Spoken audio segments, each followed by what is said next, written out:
and see me online, and I've just been told, so that's really helpful. Okay, so I'm Stacey Sleeman. I'm the People and Prosperity Manager. Can people hear me with that window open? Is that better? Yeah. Okay. Yeah. So I'm Sorry, do you have a hearing loop here? Oh, I don't know. Kath, would you mind just going and check? We'll just go and check in reception. Thank you. Are you okay if I carry on going for a minute? Sorry, can you just repeat the surname again? Sleeman, Sleeman. I always have to do that bit afterwards. I'm the People and Prosperity Manager, so I'm not part of the formal team that's been recruited into the Shared Prosperity team. There's a few new joiners here, and Jordan's been around the council for a little while. We'll get them to introduce themselves in a moment, but I lead the employment and skills team within Cornwall Council and the local enterprise partnership. So the community skills hubs is quite dear to my heart to make sure that we try to achieve some of the outcomes that we're setting out throughout this presentation. I wanted to thank you all first for showing your initial interest in completing the application form. I know it's not that easy to go through that process, and then secondly for continually showing your interest in coming back so that we can give you a bit more information. I know it's probably frustrating to have that thrown back and how we take that forward. So what we thought we would do, we've done the welcome and refreshments bit. I think we're starting a little bit early because everyone's in the room, so we'll give you some time back in your day, so the timings might go a bit haywire today, but what we plan to do is give half an hour's presentation and overview about the Good Growth Investment Plan, some information around applicant support, talking about the opportunity in a bit more detail, and then talking about some of the programme management. So if people are successful, you'll understand kind of some of those requirements from a programme management contract perspective. And then we will open it up to questions and answers. We put half an hour for questions and answers, and then we've put another 45 minutes at the end so that you can all talk to one another, network. If you've got individual project questions that you want to come and talk to us in the team about, we just thought then you've got some time to do that rather than have us just broadcasting at you for a long period of time. Okay, so we thought it would just be useful to put it into a little bit of context. You've probably seen all of this before, but for those that haven't, in Cornwall and the Isles of Scilly, we're very lucky. We're the second largest allocation of Shared Prosperity Fund in the country outside of London. Not quite as big as the European programme that we have had, but it is the second largest allocation in the UK. So that's a big positive for us locally. That's a budget of 132 million over 3 years. We're in year one, which is always confusing. So it runs from 22 to 25.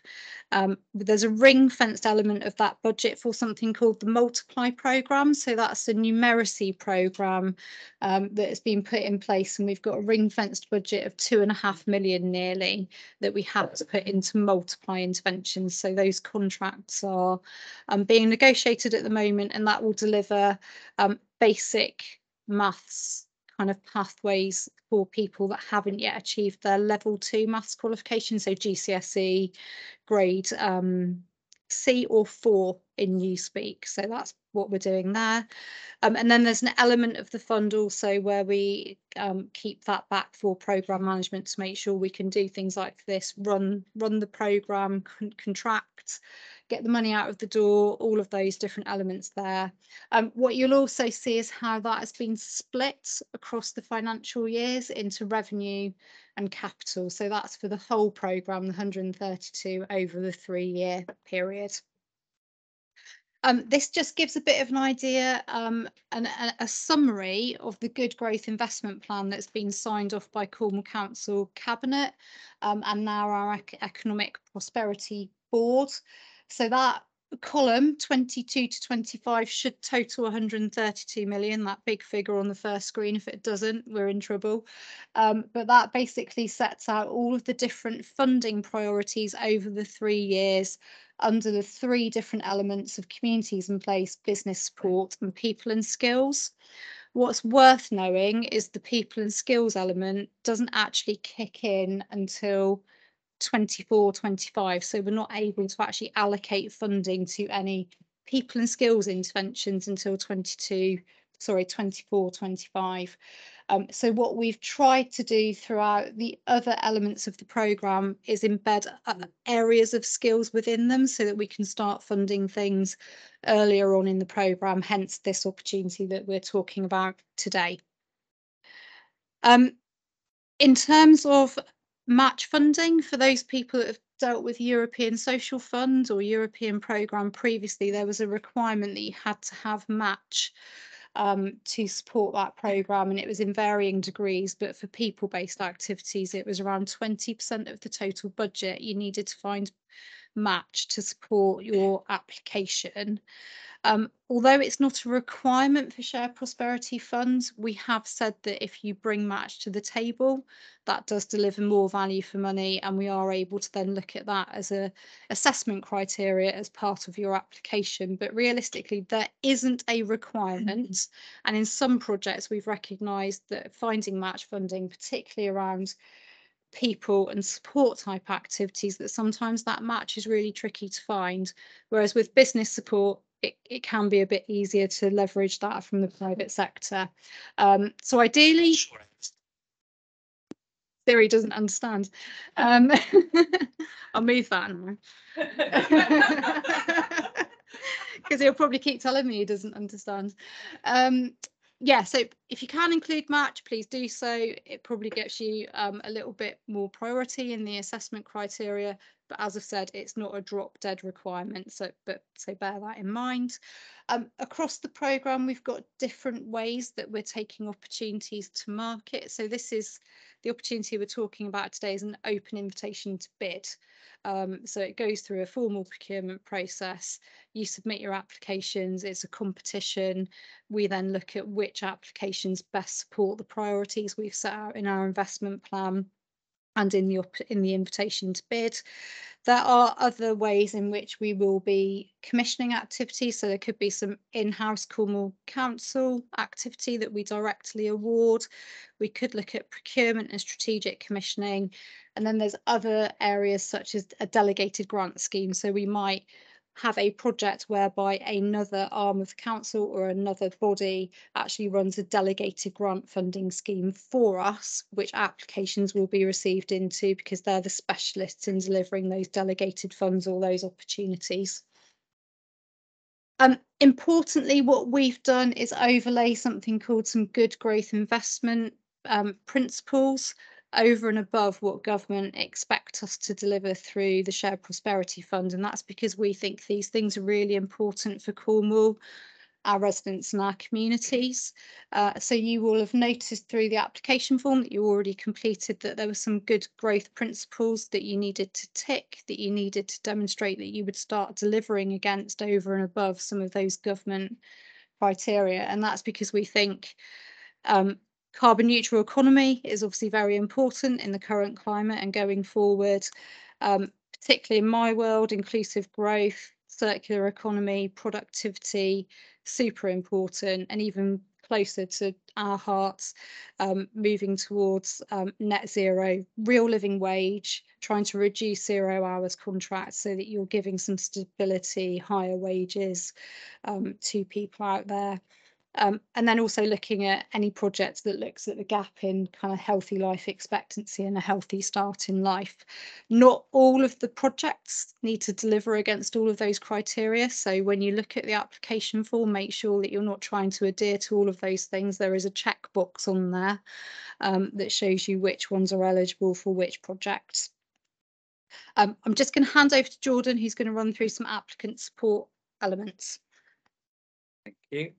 So good morning, I'm Jordan Whaley, so I'm the fund manager for the Good Growth Programme. So my team are involved in more of the technical side, so the appraisal of applications, the contracting, the payments. One of the things which is really important for the Good Growth Programme is to set out a support for applicants to bid in, so making it as easy a process and open a process for everyone. So we've got a team in place that have started. So we've got James and Amanda who are in the room, and they're available afterwards if you want to speak to them. So who can apply? So it's open to organisations which are got a legal status, so they're constituted in some way. And to access the funding, you need to first start by completing the inquiry form on the website. And following that, we'll have what we call a triage process. So we would review your project and confirm whether it's a good fit for those opportunities. And then you'll be sent the full application form.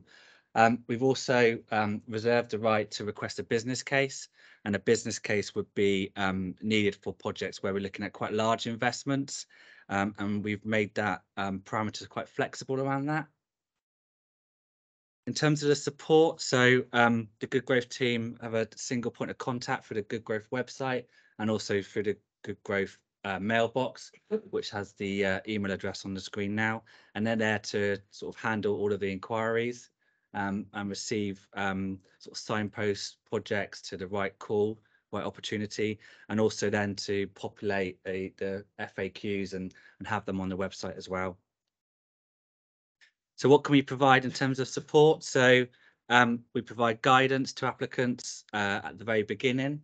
So if you have a project that you is kind of at concept stage or designing, you're trying to work out where it fits best within the program. So the team are available to have that discussion with you and to signpost you into which opportunity is the best fit. And also we're able to help in some of the technical details, so business case writing, some of the questions you may have around subsidy control, around procurement, around eligible spend. So there's a lot of kind of technical details which we can help you with. But there are limitations to that. So we are offering that support to most organisations where there are a small, medium enterprise, and also that will be limited in number of hours that are available. As you can imagine, if you've got a lot of interest, we've only got a small team in place to be able to provide that support. Back to Stacey. Thank you. So probably this is the bit that you're really interested in. That was the kind of programme overview and the support we can give. But what we wanted to do is go into a bit more detail about the opportunity for the Community Skills Hub. So I'll run through this. We've got questions afterwards, so if you could just keep a quick note of them, just because I'm conscious we've got people online as well, and we'll take all of the questions at the end if that's okay. To put this into context, as I was saying earlier, we've got around £12 million worth of funding allocated for people and skills opportunities in year 3 of the funding stream. And through lots of different employer, resident, stakeholder engagement, what we've learned is that actually delivering some of those opportunities, those true skills opportunities, are really needed and should be more embedded in local communities. So in anticipation of being able to deliver that £12 million worth of funding, we'll be working with training providers, we'll be working with third sector organisations, a whole variety of organisations there. We want to be able to give them the opportunity to then run skills, opportunities, courses, provision in local communities. So at the heart of this opportunity, what we're trying to get to is a place, a series of places across Cornwall where we can put some capital investment to refurbish an existing place or to look at building a new venue, so that then you can work in partnership with training providers, with employment and support projects, so that you can actually get people from your local communities to come in and have opportunities to possibly do some numeracy skills through the multiply projects that we're commissioning at the moment, possibly work with one of the colleges or an independent training provider, so that when they're running opportunities, they have a venue in which that they can come to and get to local people. So we've quite often got children, young people, adults, possibly driving from Bude down to Truro because that's the only opportunity they have. So it wouldn't be running full-blown courses in those venues, but it would most definitely give the opportunity for those training providers to have a venue to come and run some modules, some opportunities, some of those courses in those venues. So that's very much at the heart of what we want to do. We want to embed those opportunities into local communities. So some of the things that we then would expect the applications to demonstrate that, you know, kind of how you're going to deliver that, is that there's an enhanced awareness of those training and skills opportunities across Cornwall, but also then how they can be embedded in local communities. That's really important to us, so that local people are aware of the skills opportunities both within their communities and more widely. There's a definite expectation that applications should be in partnership with skills providers. It doesn't necessarily have to be a financial partner, but you need to demonstrate that you've had conversations with skills and training providers so that you've offered them the opportunity to use your venue as a place to deliver training and skills opportunities. So that is super important. It's not just about a venue, it's about working in partnership with those people so that our residents and our communities have the opportunity to go into those venues and get training and support. In particular, what we're really keen is that applications can demonstrate how local residents and communities can get access to some of those basic skills opportunities. So partnerships, I would suggest, with people like adult education, the colleges, anyone that's running those kind of basic skills opportunities around numeracy, literacy, some of the employment and skills projects that are already up and running and those that we're anticipating in year 3. And we can give access to those people. So at the end of the meeting, if there's, you know, you need us to do that, we can send out a list of training and skills providers so that you can have a look at who's delivering things in your local communities or more widely to encourage them to engage with you. What we were also really keen to do was to make sure that employer voice was really included in some of the applications. So being very aware of any local businesses that you have in your area, some of their training opportunities, whether they can come in and run some workplace training within your venue, for example, but also having an awareness of some of the skills requirements that some of your local communities would have. So, for example, if you wanted to do one in Summercourt, there's a range of businesses here. What would be their training and skills requirements going forward? And could they use your venue to work in partnership with some of those training providers? Particularly what we wanted to understand was if there was any cold spots for participation. So by cold spot, gap in provision locally, so that we could then look at targeted activity to support that engagement. And that's where working with existing training and skills providers is really important, so that you can really understand and work with them. They're specialists in this, so identifying them as partners within your application is really important. Very dear to our hearts as well is making sure that any local education establishment, secondary, primary, could be further education or higher education within your area, are engaged in part of your application, because you've got a big audience there, particularly when a good example would be through our Multiply programme. We've got a dedicated element of that to work with parents and their children to up their numeracy skills. And wouldn't that be great to work in partnership with the local primary school, who can identify parents that might need that support, both for their own development, but to support their children with their homework. And if possible, access to labour market information. So when people are coming into that venue, they understand the job opportunities within the local community. So again, if you took Summercourt, where we're based, as an opportunity, understanding the job vacancies or the opportunities that are here in this venue, or more locally in the garages and the pubs, you know, there's that opportunity there as well. I just then wanted to go into the top line, which I should have said at the very beginning. We reopened the application on the 31st of October. Applications close on the 2nd of December. And then the appraisal process will take place, and applications that we're proposing for approval will go to our Economic Prosperity Board on the 20th of January. The Economic Prosperity Board, because it's an official committee of Cornwall Council and the Isles of Scilly, then has something called a 10-day call-in period. So decisions will be made on the 20th, but then formal announcements would come a couple of weeks after, just in case anything's called in, because it's an official process. So that's the timescale for this new round of funding. Moving forward, that's probably really small. I'm sorry, we can send the slides out after the meeting.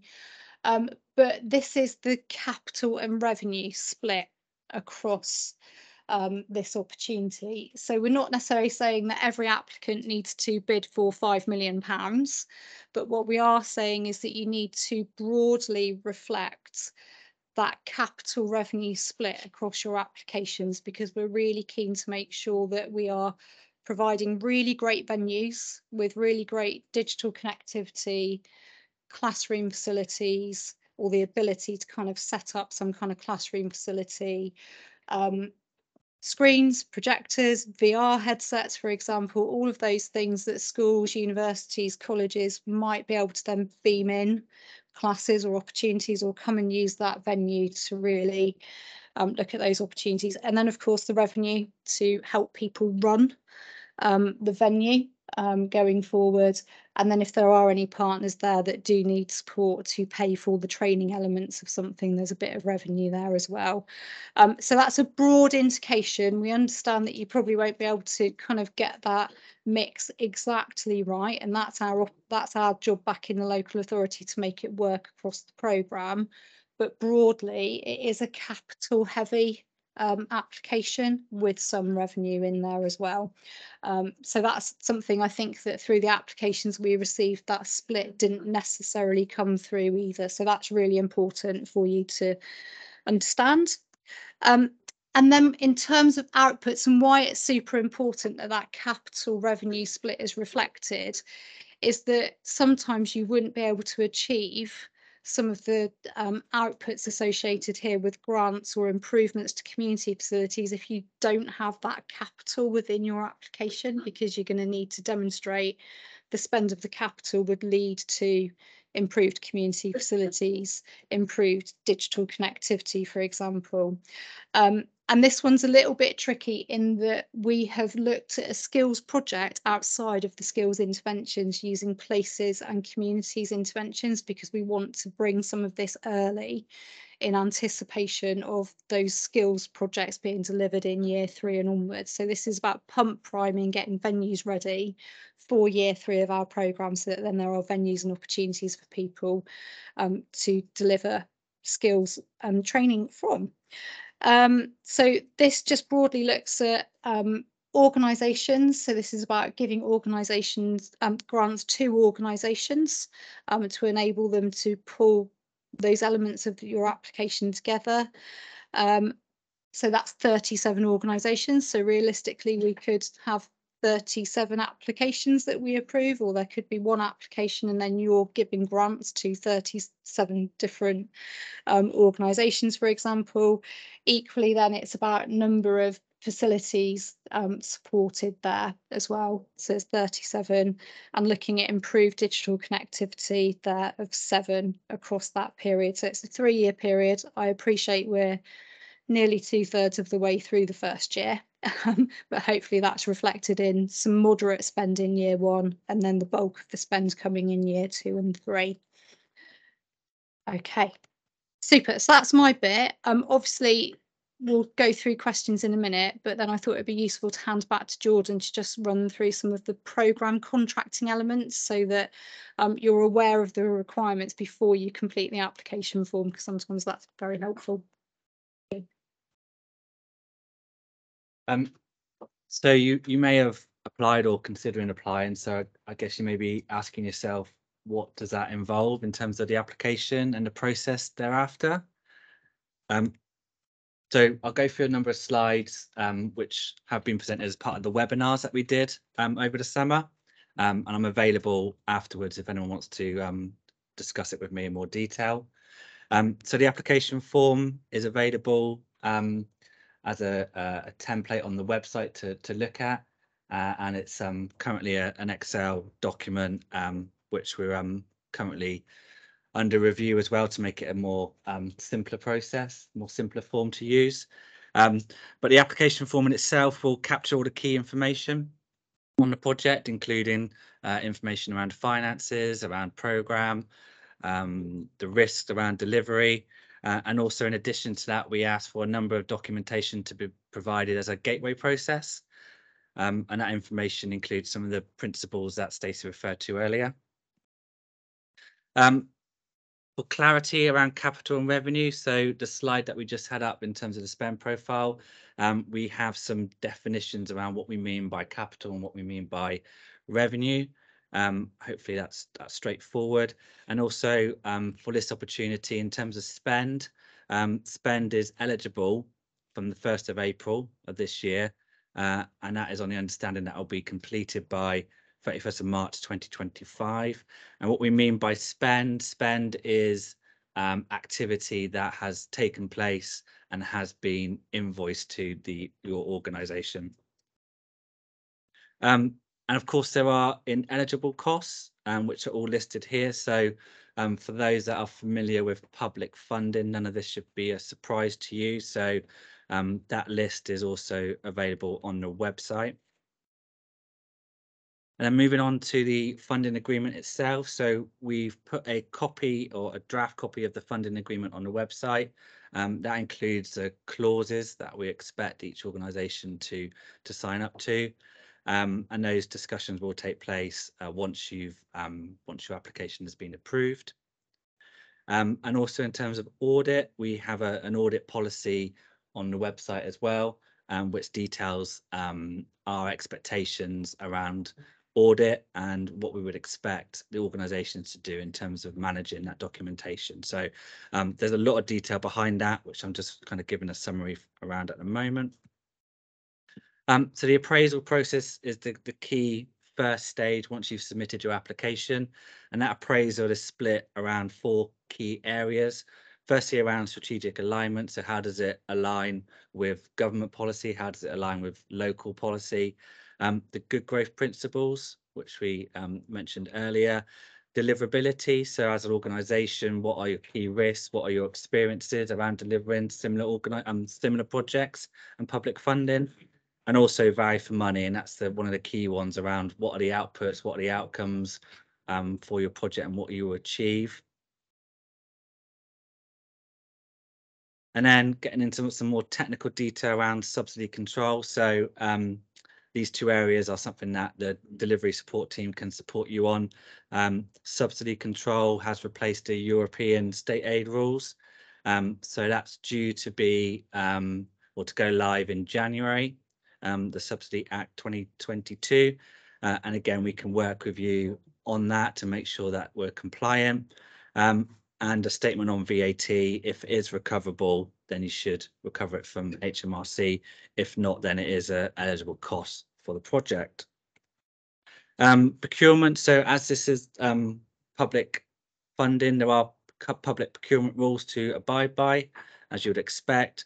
And we would expect each organisation to submit a procurement policy detailing how you would comply with those rules. And again, we are here as a team to support you and help you to draft that policy and make sure it's compliant. And once the project's in delivery, the next stage then is to put in your claims for funding. We would do that on a quarterly basis, and like I said at the beginning, that will be based on expenditure incurred and defrayal. So defrayal being paid out unless that's agreed otherwise. So there are some opportunities to have a discussion, and if there's a rationale to change that approach, then we can have those discussions with you. And all the claims will be checked by the team, and then we'll be paying them as soon as we can through the council payment process. And as the project continues, no doubt there will be some changes as projects evolve. That's kind of natural. So there is a process in place where we can monitor and formalise those changes. And in terms of monitoring and reporting, there will be reporting of your outputs and delivery of your outcomes, but also we would expect organisations in receipt of funding to undertake an evaluation, and that evaluation framework is available on the website as well, and it details in terms of how much grant you would receive, what kind of level of evaluation we would expect to undertake. And branding and publicity, so logos are key here, so recognising the support from government, the Levelling Up programme, that branding and publicity policy is available on the website and will be key to announcing the award of funding and delivering the activity and recognising where the funding has come from. So that's a quick oversight in terms of the programme. There's a lot of technical details in there that we can cover, and we can have that discussion afterwards. So back to you, or we're going to take questions. You can take questions. Shall I stop presenting? Yeah, so we've got about half an hour for questions, and then we'll. Okay. Any questions from the room? If I just get the IT, Stacey, if you can take the questions, and Yeah, I'll have to do the lady in the sparkly top. Yeah, I was just wondering if you had any idea recommendations to actually pull things together. I understand quite a few people may not always submitted that. But from the project planning, reading documents, particularly with this, contacting and working with partners. There's lots of different partners involved, so reaching out to them, maybe getting some kind of place. Do you know how long? Yeah. So we appreciate, this is probably the political answer, we appreciate in the first year we're probably getting a shorter time scale than we would necessarily get going forward. And that's because, as I alluded to in the presentation, we're in the first year of delivery and we have funding spend requirements that total around £15 million in the first year. So everything's really contracted. The honest answer would probably be around 8 to 12 weeks if you're looking at that going forward. And Jordan, you can probably give that a formal view later. But for future projects, particularly in years 2 and 3, we're very aware that we want to give applicants longer time. That doesn't help for this project when we're giving you around 4 to 5 weeks.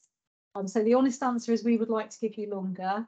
The truthful answer is we can't at the moment because we have to contract within this financial year to achieve that spend that government have given to us. So there's an appreciation there that you probably would need some more support. We're on hand to try and broker some of those relationships if needs be. So Kathy, who's here in my team, has direct access to something called a supply group, and that supply group is made up of 30, 40 plus different training and skills providers across Cornwall and the Isles of Scilly. So please do get in touch with us if there's a conversation there, and we can broker those wider conversations for you. So in a minute when we do the networking bit, please do come and get Kathy and our details, and then we can pick it up after the event. That's not a problem. Okay, I can't remember who was first. Is it Nikki? Me? Yeah. Alison. Sorry, Alison. I've got loads of questions. I'll start around procurement. So,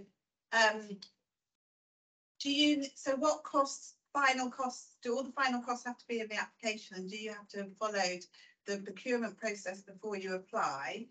And if yes, with the rising costs, capital costs that are going up massively at the moment, but you said contingencies and eligible, how do we account for that? Like I know you said you've got 10% flexibility at the final pay potentially, but I just wondered how you see all that working. I'm from a charity, so obviously we can't. It's difficult for us to commit to costs that are obviously rising crazily at the moment. I'll hand you to Jordan. Yeah, so in terms of procurement, all of your activity that's going to be funded by SPF, you would need to follow your procurement policy. So at the beginning, we would expect a procurement policy to be submitted to the team and approved. And that procurement policy will need to be compliant with the public procurement rules, but it depends on your organisation what that means. I won't go into too much detail on that, so maybe I'll have a conversation about That's I fine. mean- My question really is, how does that translate to the costs that you're applying for on the application form? So, because I wasn't sure from the guidance, do you need the policy in place and then you estimate the costs, and then when you do the procurement once the project's been approved, or are you expecting all that to be done before we apply and the costs of? You can do it both ways. You can do it Okay. both ways, yeah. So if you've started already and you've gone out and you've started your tender, you've gone out, you've got suppliers lined up and it's compliant, and that's great. You're ready to go. Or you wait for approval, then you start your procurement. And that's both scenarios are fine. But I would suggest, given what you're saying about increased costs, to just try and make sure that you try and build that in to your costs as well, to make sure that's covered, because you know most capital programs, in my experience, they do tend to go up as opposed to down. We can get an offer letter on a cost estimate at this stage of the graph then. Yeah, Okay. So just, sorry, picking up on that, if the cost goes up because suppliers are holding their prices for 2 weeks at the moment with construction, if the prices go up, does that mean that the offer letter value would change because the cost have gone up? no, I mean, it depends when you enter into your contract with your supplier. So if you're going to do that post award, so if you've gone out to tender now Yeah, and you've got a construction firm who's given you a quote, yeah, and that quote is still valid, and that's what you've applied for. yeah. And then if that's depends what the contract is, doesn't it? So it's a fixed I think price what Alison's contract. saying is, Same, if yeah. you put an estimate in, Yeah, you know, let's say the project's going to be 200,000 estimate.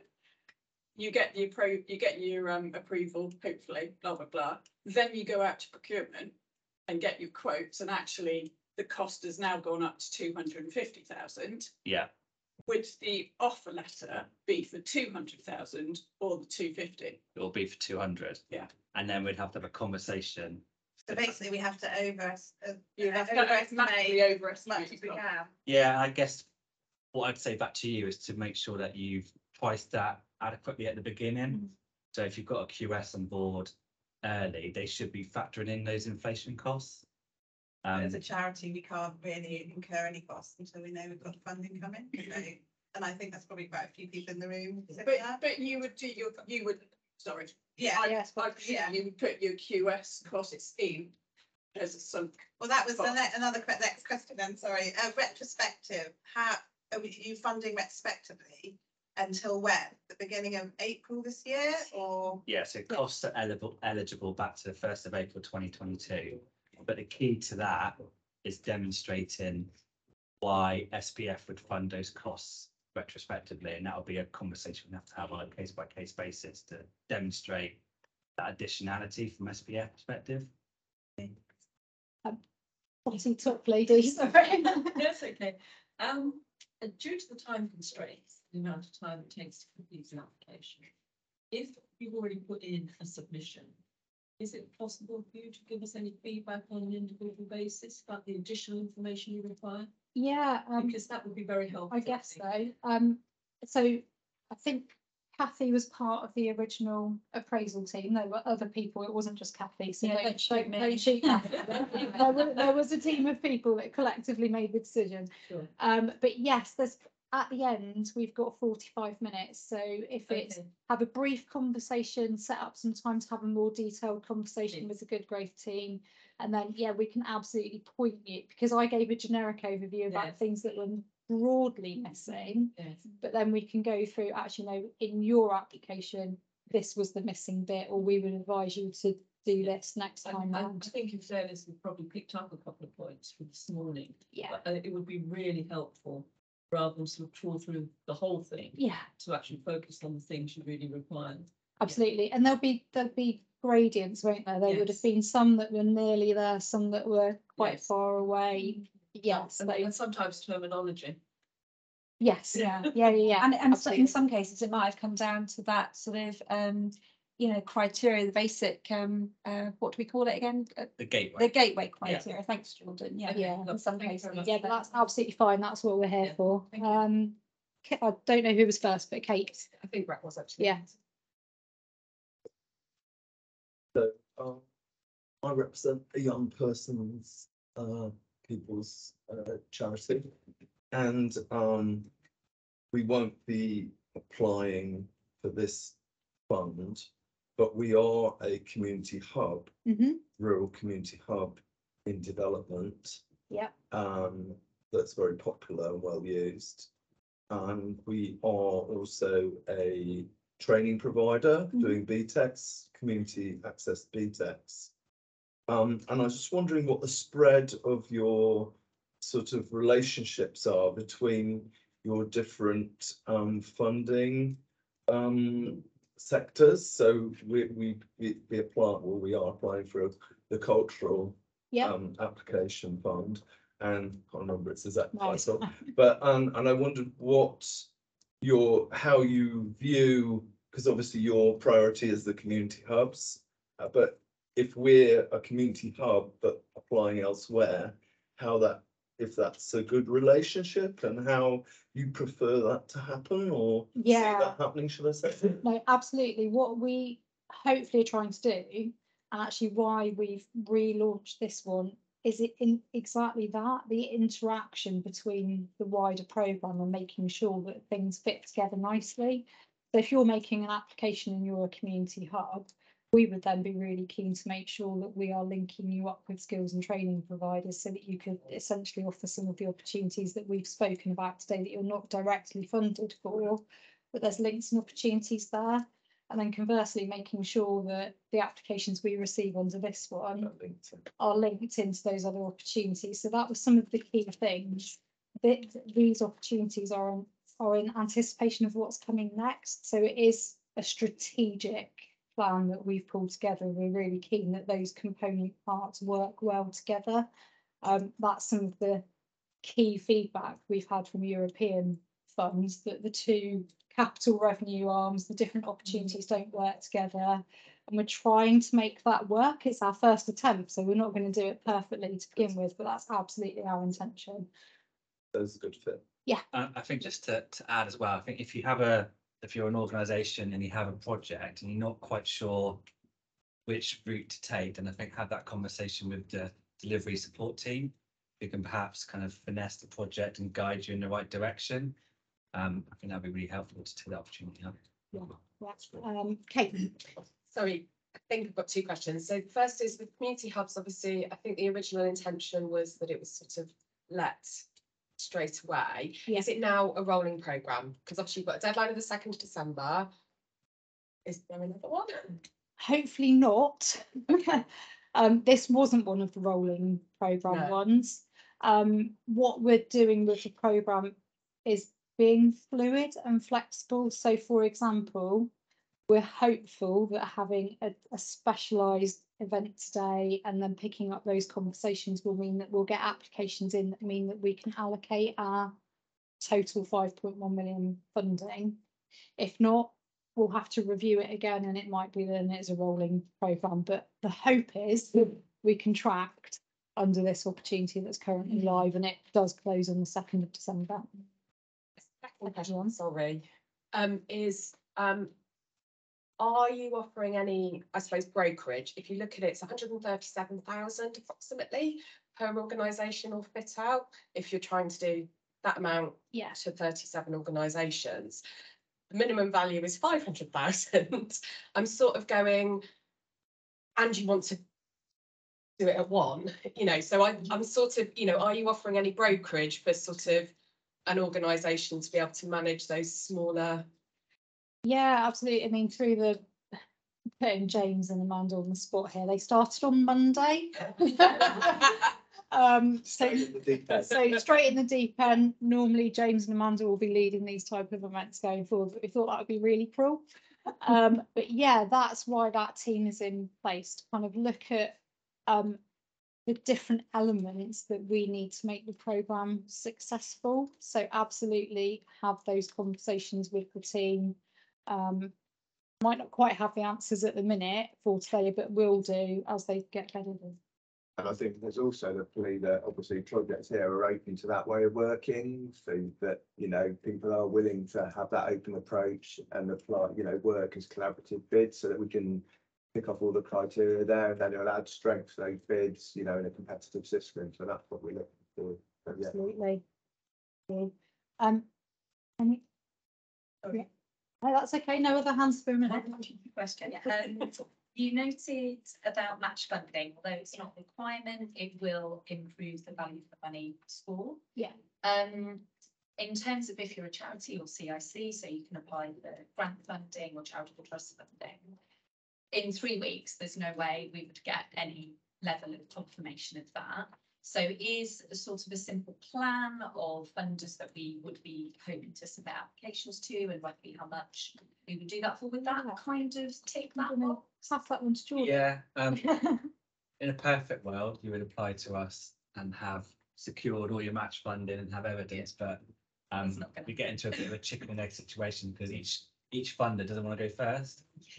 So I think we're flexible around that, and if you can demonstrate that you're applying and you're seeking match funding, that's great. And then once we get to the contract stage, it will be a funding condition. So clearly, until that's in place, we can't go any further forward.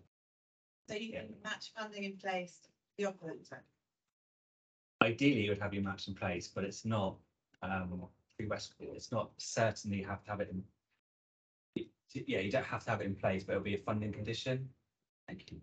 So if you were applying for match funding elsewhere, it's not secure, then as part of your agreement, we wouldn't pay you anything until that match was secured.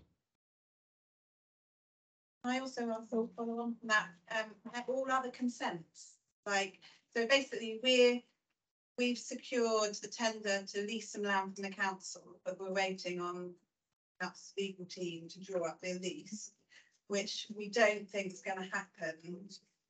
Well, yeah, well, it was supposed to be October, and the latest update is there's no date.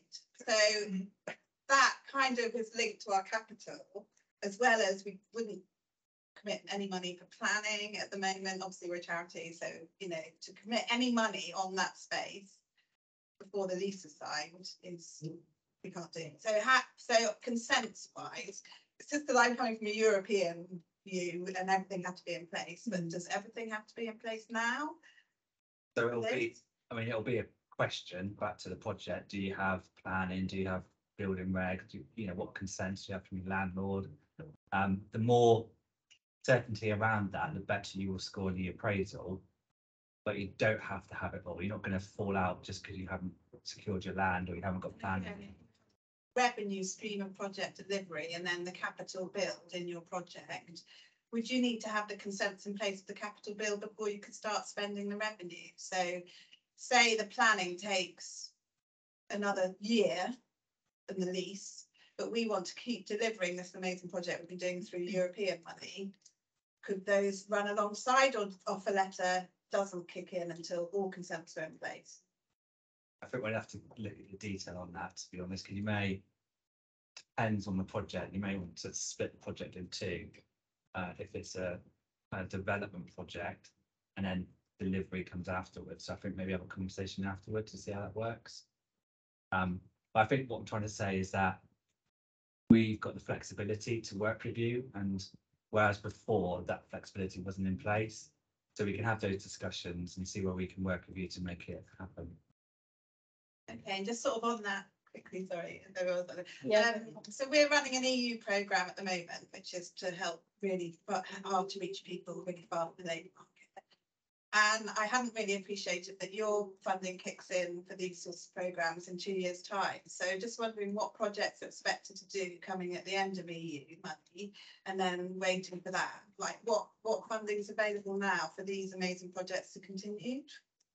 You're talking particularly about employment and skills. Yeah. Yeah. So it's something that we fed back to government as a problem.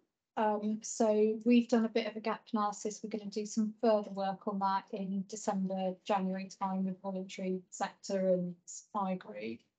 Our initial assessment is that there's a number of projects that start to cease delivery from now up until December 23. So our cliff edge is kind of June, December onwards, where there could potentially be that 6 to 9 month gap between European funding and SPF people and skills money kicking in. We did feedback and say we needed activity to kick in year 2 to reflect that, but government would not be wavered on that. So there is a gap. there is a gap in funding. So unless we can find alternative opportunities through different funding streams, that could be a bit of a cliff edge. We're going to do that gap analysis to see if there is some kind of continuation money that we can find within the local authority. But as you know, local authority budgets are local authority budgets, so there's no certainty around that. With that, if we were to fund anything through gap funding, if we can find that funding, it would have to align to projects that we are seeking to commission in year 3. Because we wouldn't want to continue something that then we're not likely to commission in year 3 because it just stops and develops things unnecessarily. So we're very aware of that. It's not a perfect answer. There is a gap. And we tried our hardest to highlight that to government to say there is a gap. In lieu of that, what we have tried to do, as I was saying, is to come up with opportunities under communities in place and business support that will try and plug some of that gap as well. So particularly for people that don't understand ESF funding, there's a priority 1 and a priority 2. Some of the priority 2 stuff, we're hopeful that we can try and fit into business support opportunities that will be launched next year. So the true people and skill stuff, so priority 1 stuff, there is a fundamental gap. And we'll be working on that, as I said, between December and January. So we'll be able to come back out to partners to have those conversations then. Is this gap specifically around revenue or? Yeah, it is. It's not capital. The capital's at the end of the project. Yeah. So which is obviously a bit long way round. Well, there's 200,000 of revenue in this year 1, and then the majority of capital and revenue are in years 2 and 3. Yeah. And we did that in anticipation of it's going to be difficult to get stuff up and running in this first year, so we have to achieve some spend this financial year. Usually beginning of a problem. Yeah, but what we're anticipating is revenue to pump prime, getting things up and running, so then you can start stuff in April 23 with your capital. I'm very conscious that the gentleman there had a question. I'm feeling very nervous about this. It all started in April 22, where, as you said, well into the first year, and nothing's happened yet. There's a close date of March 25, is that right? Yeah. So if we start some capital expenditure on buildings and there are delays, so the project is likely to overrun, you commit, are we going to be left high and dry because you say, oh, I'm sorry, your funding's stopped now? Yeah, do you want to start? Yeah, so we're still waiting on confirmation from government of the award of funding to us, so we can't go out and buy any funding yet or enter into any contracts until we've got that confirmation from government. And that 31st of March 2025 is a kind of hard deadline set by government, which we have to work with. So I guess, you know, in terms of project deliverers, you have to be aware of that risk when you enter a contract with us. There's little flexibility on that March 2025 deadline. As a charity, how can you accept that risk? As trustees, you just cannot. It's an impossible target for me. I mean, if you've got 132 million to spend, that's 4 million a month. How are you going to do that? You're already overrun time. And if we have a capital expenditure on building, builder's not going to wait a quarterly period for his bills to be settled. So how are we meant to fund that month by month in the meantime?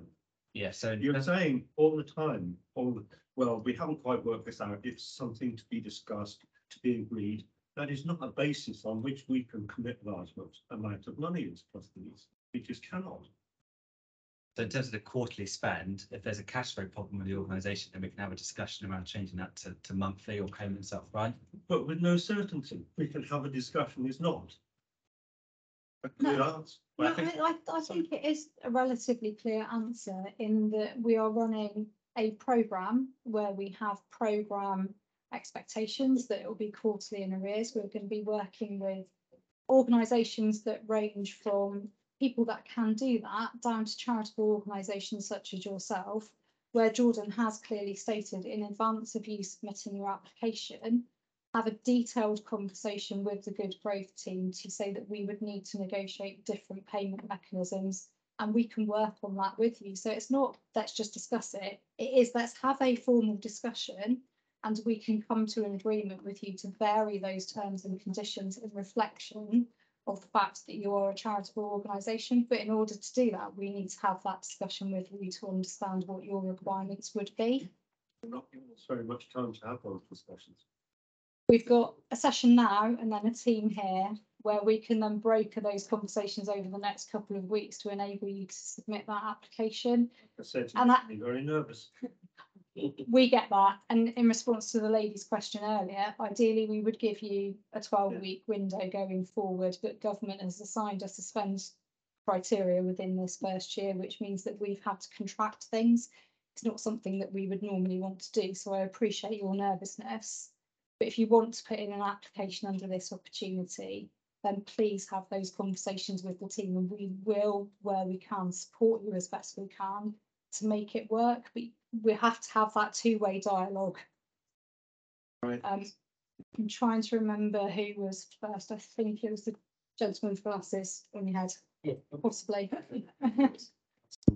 I'm unclear as to whether our particular project fits into this category. So what we're saying is we can have a conversation afterwards to say yes or no.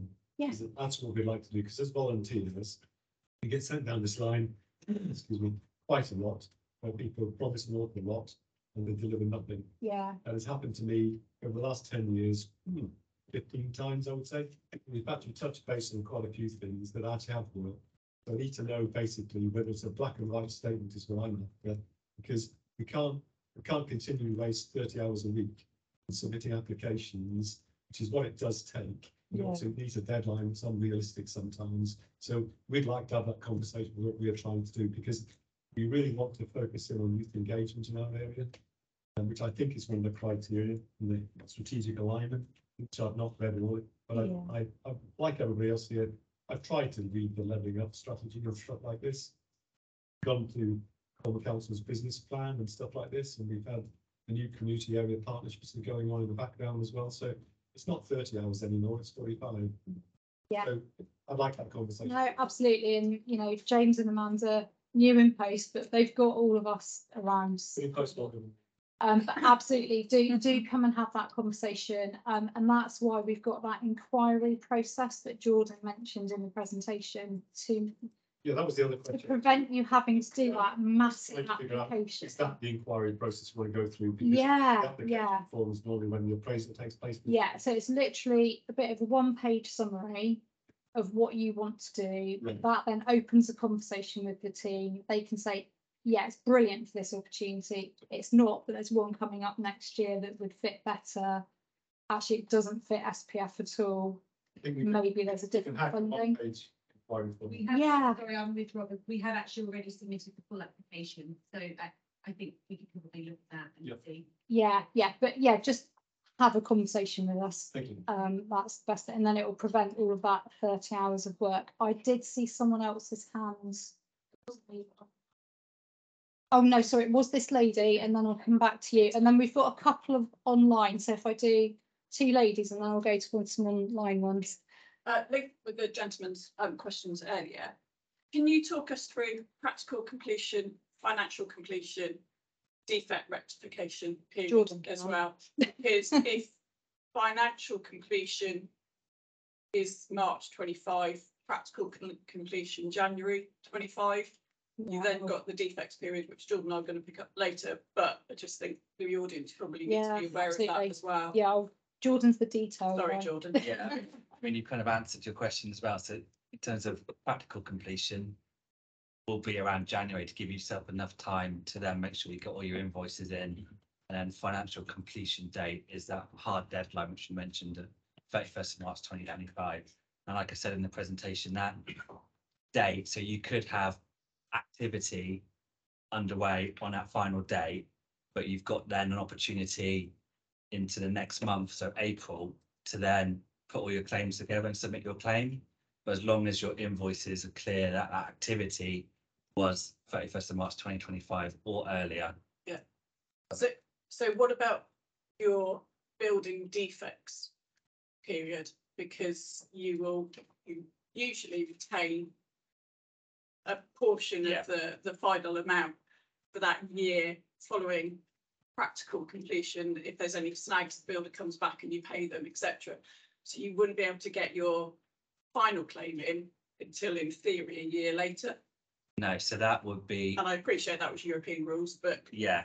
So the simple answer is any costs after that date would be ineligible, but there will be a conversation to be had with each individual project, and that'll be down to the detail and performance, whether as a program we would be happy to make that payment up front to you on the understanding that you would pay that retention, whatever it is, 12 months later. So it'll be a detailed discussion at that point in time. Super. Okay. Lady at the back. Yes, that's Suzanne from United Response. Just wondered if you're in the process of submitting a claim for EU funding for your independent. As I remember, if you've matched funding, so that we're still in delivery of that project, so the more claims fee. Can that be used as match funding, or is the fact that it's EU funding, is it going to be ruled out just because you described the thing about it's state aid and subsidy kind of replacing that kind of concept? So I'm not up on that change or what sort of match funding will be acceptable? My question really. Yeah, again, it depends on the detail. It's fine to have any source of match funding, so there's no there's no restrictions on that. Okay. I think it would be more a conversation with the managing authority to make sure they're happy it's used as match funding as opposed to the other way around. Yeah. It might well be merged. Yeah. Yeah, I mean, the key is the question around additionality. So what is SBF program buy-in for its funding, which isn't displacing funding that's already secured? Right. So I guess it's a detailed conversation to be had. Yeah. And what we can do in the networking bit in a minute with those detailed questions, if you want to come to the table, we can make a note of them and then we can take contact details so that we can come back to you and have those conversations. I'm just going to ask Beth to read out a couple of questions online. I know this isn't a perfect setup here. We're still screen sharing. We're still screen share. Yeah. Beth, are you able to read out a question and then we'll take it? Is that okay? Yeah. Hello. Good morning. Oh, hang on. Can't hear you.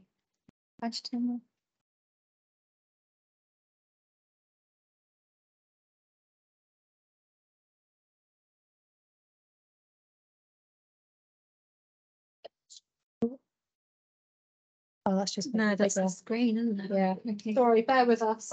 We've not got the camera facilities in here to do it truly hybrid. You're still sharing your screen. Everyone online. As loud as it gets, I'm afraid. Okay, Beth, do you want to give it a go? Okay, can you hear me? If not, I'll just if you just tell me and then I'll say it. Okay. I'll start with the one that's got a couple of likes. So obviously there's more than one person interested in the answer. Sorry. Is there an opportunity to meet on a one-to-one for a discussion? If so, how can this be arranged, please? Okay, so a question from online. Is there an opportunity to have a one-to-one question? And if so, how do you book it? So yeah, absolutely. If you wanted to contact the Good Growth team, it's goodgrowth. What's the email address? That's Goodgrowth at Cornwall. Goodgrowth at cornwall.gov.uk. If you pop an email into there and then a member of the team will contact you to have that individual conversation, that's not a problem at all. Okay, thank you. Beth, do you want to do another one? Do previous applicants have to restart the process with an inquiry form submission? Okay, so do previous applicants need to restart the process with an inquiry form? Gordon, do you know?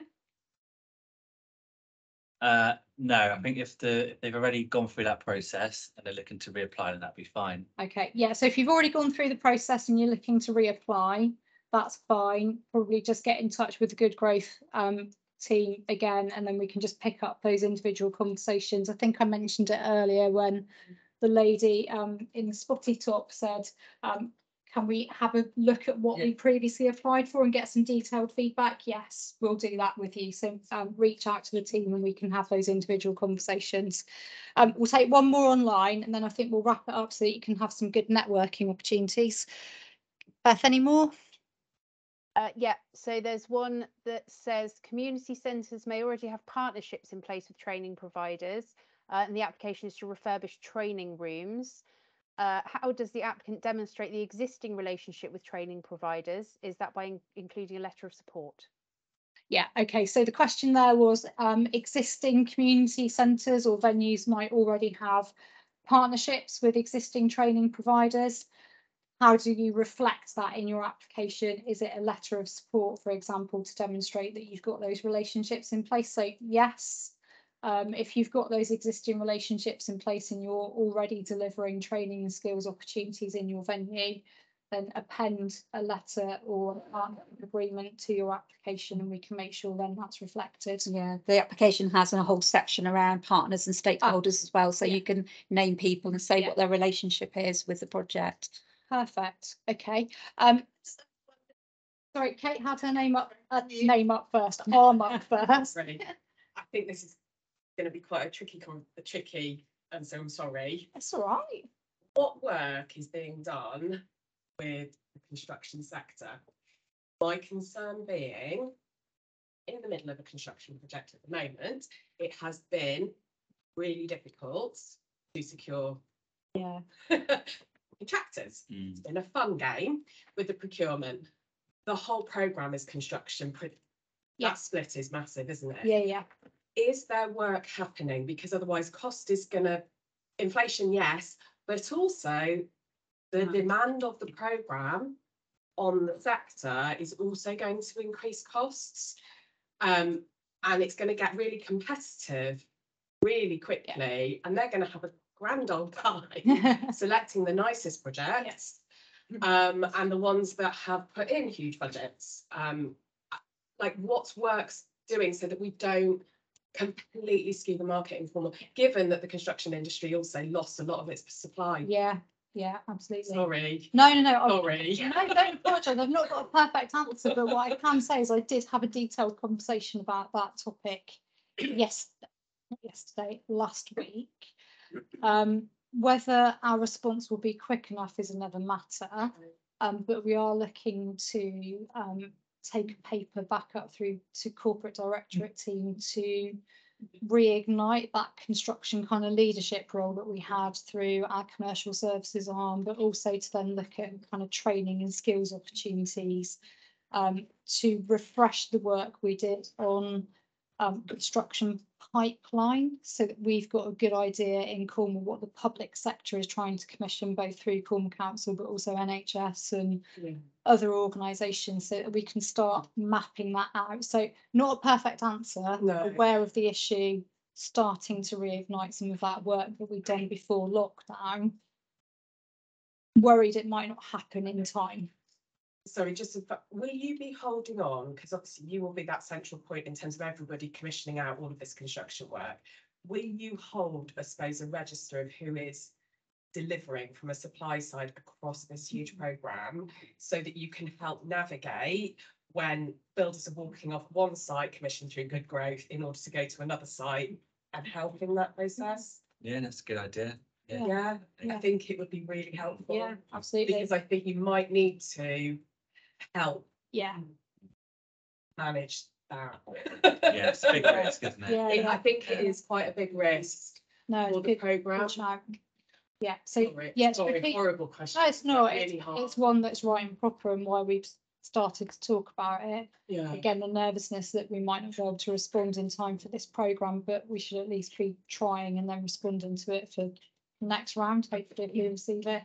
And Jordan will take a note of that register. And I think there's the construction sector as well. There's also the labour market, the wider labour market, and some of the risk around trying to recruit and subcontract to deliver programs and projects. So yeah, it's a big risk thing. Do you think you'll be able to adjust your approach to procurement policy because of this difficulty in the competition between applicants? Sorry, don't mind. Sorry, do you mind? We've in construction programs that we've done, the market has been difficult. We're in the middle of one right now. And we've had to use quite a lot of single tender justification, which can be part of your procurement process. So you have to demonstrate that you are. I understand. They won't accept that. I've worked with a lot of things. If it's detailed and it is part of public procurement, it is possible. That has been our experience. That's a relief at least. Yes. We're not all bad. We're No. not all bad. Yeah, it is possible. But there's guidance we've got from government, which we have to follow, and then there's legislation, very little flexibility, but there are things that we can work with the projects again to have those discussions and see where there are clear rationale for making like single tender awards, for example. You just have to detail your process really well. Yeah. Thank you. I think Alison, you had your hand. Yeah, just very quickly, when we, on the first round, the application said you can't really apply unless all your employees have been paid real living wage. And then you asked for payroll evidence. And then did I see that working towards real living wage has changed? Right. Well, also, yeah, I think working towards. So what we would expect is that there'll be a condition so that you're working towards, so that at a minimum, by the end of your project, employees are paid the real living wage. Okay, and we are quite reluctant, obviously, to release payroll information, especially at application stage. And I understand that was quite across the programme. When I spoke to the people who were obviously doing in the office then, they said that was quite common, that a lot of people were keen to release that information in the application stage. Is that fair? I think where we are on this at the minute is at application stage. If you can confirm that you're real living wage, great. If you can commit to it, great.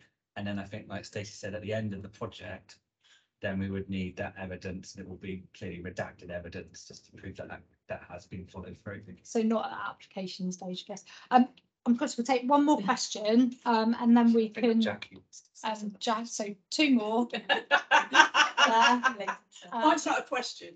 No, and we're still here, so we can carry on questioning. I'm just conscious that people might want to have conversations amongst themselves to. Yeah, sort of a networking question. We're thinking about putting something in for the Penzance area, just in case anyone else is about that. And to come back to you on that, is it less likely you would fund 2 community skills projects in the same town? Or does it depend on the size of the town population and that kind of thing? Yeah, it is chicken and egg, that one, isn't it? I mean, if you're looking at a small community, you wouldn't want more than one. Yeah. And again, we would need to, for Penzance, kind of have a think, well, there is Truro and Penwith College there already. And then, so yeah, it would be you're going to hate me. It would be a conversation. Because each community is unique, and that's what we want Shared Prosperity Fund to take into account, the uniqueness of places, so that we can respond to that local need, as opposed to saying, do this in every area. Yeah. Jackie? So, yeah. Obviously, we've got James and Amanda to help with application support, and I think they're limited to sort of 4 hours of support per organisation. Conscious that a lot in the room are probably volunteers. I actually work for a programme called Access to Finance, which is a programme that's fully funded by Europe to help businesses, charities, social enterprises, etc., access finance. So we work across grants, equity, debt. We help business plans, cash flow forecasts, etc. So if anyone does need any application support, then please do come and introduce yourself. Can't do it for you, but I can work with you. So until when, Jackie? We're okay until the 2nd of December. Until the deadline of 2nd of December. Yeah, we're all right. At least. Yeah. Hopefully. Okay. Cheeky last one, and then we'll round up. My question was queued off now about talking about the wage and all that sort of stuff. When it came to match funding, we were doing some work about 3 years ago, and again, because we were successful the first time, we obviously came back to us for another one. did another application, and it was Pocket Park Plus funding for AOs and stuff like this. The match funding we introduced there was the equivalent of the volunteer commitment we made. Can that be part of match funding for this? Yeah. Thank you. Yeah. Yeah, so volunteering time, you kind of, it's in kind, isn't it? Well, it is. I mean, for that to That give is us right, an isn't it? appreciation of what we did in our two. So I know we've second, done it in your. second of those two. Second of those two projects, we put 2,500 hours in as volunteers, and that helped. That swung the bid in our favour. So. Okay. Jordan's having a little twitch, but we'll have a conversation. Have a conversation. Yeah, we'll broadly, but come and have a chat in a minute, and then we can work through that. Right. Is that okay, everybody? Beth, I'm probably conscious that the networking bit probably won't be very useful for people online. So thank you for everyone who did attend online. Any questions, please come back to Good Growth team, and then we can pick those up in that way and have an individual conversation. So thank you for coming along. And then for those people in the room, grab yourself tea and coffee, comfort break. We've got the room for another 40 minutes. The team is here. Come and ask questions, and then network amongst yourself to see if there's any collaboration opportunities that there might be. And thank you for coming along.